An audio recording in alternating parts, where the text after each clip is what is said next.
heyvanlar arasında dabaq xəstəliyi yayılıb. Xəstəlik əsasən Cəlilabad rayonun Sərhədabad, Adnalı və Uzuntəpə kəndlərində müşahidə edilib. Təsərrüfat sahibləri yaranan vəziyyətlə bağlı narahatdılar. Ölən heyvanları satmırıq, sata bilmərik, neçə heyvan ölüb bastırmışıq, cəmaatı qıra bilmərik, qorxuludur.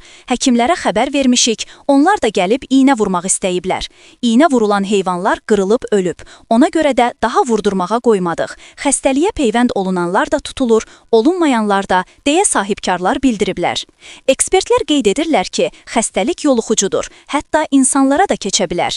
Məsələ ilə bağlı Azərbaycan Respublikasının Qida Təhlükəsizliyi Agentliyindən verilən məlumatda bildirilir ki, heyvan mənşəli məhsulların tədarükü, saxlanması və satışı ilə məşğul olan təşkilatlara yalnız baytarlıq ekspertizasından keçirilmiş, əhalinin sağlamlığı üçün təhlükəsizlik tələblərinə cavab verən və yoluxucu xəstəliklərə görə sağlam olan təsərrüfatlardan çıxan heyvan mənşəli məhsul qəbuluna, saxlanmasına və satışına ərazinin səlahiyyətli dövlət baytarlıq orqanı tərəfindən verilən sənəd əsasında yol verilir.